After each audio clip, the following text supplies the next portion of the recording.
May naisip lang ako. Sa tingin mo, kailan ba talaga tayo tumitigil sa paghahanap ng isang tao? Kapag hindi na ba natin siya mahal? Kapag may iba na ba siyang kasama? O kapag dumating na lang ang isang gabi na hindi na natin siya iniisip? Alam mo, dati akala ko ang pinakamahirap na parte ng pagkawala ay ang mismong araw na umalis siya. Nagkamali pala ako. Hindi pala iyon. Ang pinakamahirap ay ang mga sumunod na araw. Yung gigising ka at may gusto kang ikwento. Tapos maaalala mong wala na pala siyang mapagkwentuhan. Yung may nakita kang magandang tanawin, mapapangiti ka. Tapos bigla mong maiisip, magugustuhan sana niya ito. Pero hanggang isip ka na lang. Hindi mo na kailangang sabihin. Nakakatawa, no? Kung paano tayo unti-unting binabago ng mga taong hindi naman nagtagal. May mga salitang hindi na natin maririnig. May mga tawag na hindi na darating. May mga pangakong hindi na matutupad. Pero ang pinakamahirap, hindi naman pala iyon. Ang pinakamahirap ay ang tanggapin na tuloy pa rin ang mundo. Sumisikat pa rin ang araw. Umaandar pa rin ang oras. Kahit ayaw mo nang umusad, hihilahin ka pa rin ng buhay. Kaya siguro, mas gusto kong bumiyahe kapag madaling araw. Kapag tahimik pa ang lahat. Kapag tanging naririnig ko ay ang makina at ang hangin. Kasi sa ganitong oras, parang mas madaling makinig sa sarili. At doon ko napagtanto na matagal na pala kitang hinahanap. Hindi ikaw, kundi yung dating pakiramdam noong masaya pa ang lahat. At malaking pagkakaiba pala noon.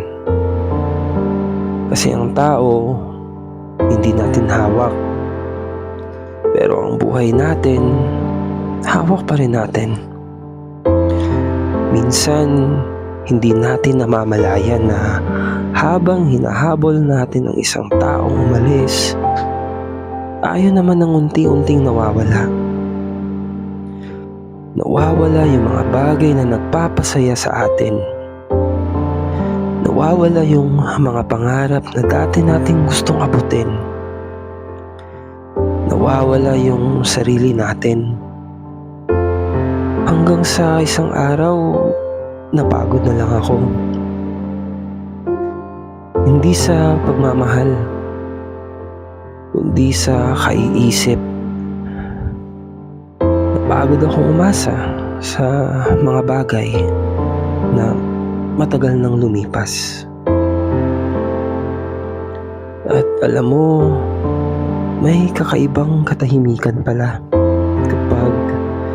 kapag tinanggap mo na hindi lahat may babalikan. Hindi siya masaya, pero hindi rin malungkot. Payapa lang. Yung tipong hindi mo na kailangang magtanong kung bakit. Hindi mo na kailangang isipin kung sapat ka ba.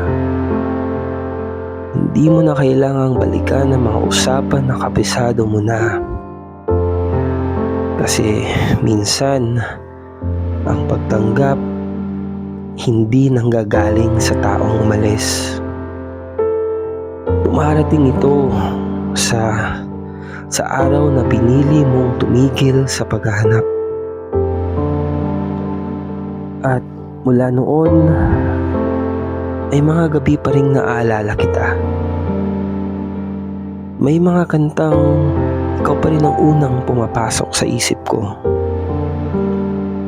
May mga lugar na pangalan mo pa rin ang naaalala ko. Pero hanggang doon na lang. Hindi na ako humihiling. Hindi na ako nagtatanong. Hindi na rin ako naghihintay. Umingiti na lang ako. Tapos tuloy ang biyahe. Kasi habang tumatakbo ang motor, may isang bagay akong unti-unting naiintindihan. Hindi pala tayo nilikha para manatili sa isang yugto ng buhay. May mga taong dadaan. May mga taong magtuturo. May mga taong iiwan tayo. At may mga taong darating kapag handa na ulit tayong magbukas ng pinto. Pero bago mangyari yon, may isa muna tayong taong kailangang balikan. Hindi ang taong umalis. Hindi rin ang nakaraan. Kundi yung sarili nating tahimik lang na naghihintay. Yung sarili nating matagal ding gustong marinig na magiging maayos din ang lahat. Kaya ngayon, kapag sumasapit ang gabi, hindi na kita kayang hanapin. Hindi dahil burado ka na. Hindi dahil wala ka nang naging halaga. Kundi dahil sa wakas, may iba na akong pinipiling hanapin. Ang kapayapaan. Ang mga pangarap na naiwan ko noon. At ang taong unti-unti kong nakikilala ulit. Ang sarili ko. At siguro ganito talaga ang pagbitaw. Hindi mo namamalayan na nangyayari na pala. Hanggang sa dumating ang isang umaga na nakangiti ka habang bumabiyahe. Hindi dahil may kasama ka. Hindi dahil kailangan mong may hanapin pa. At habang sumisikat ang araw, may mga gabing hindi na kita kayang hanapin. Hindi dahil nawala ka, kundi dahil natagpuan ko na ang daang dapat kong tahakin.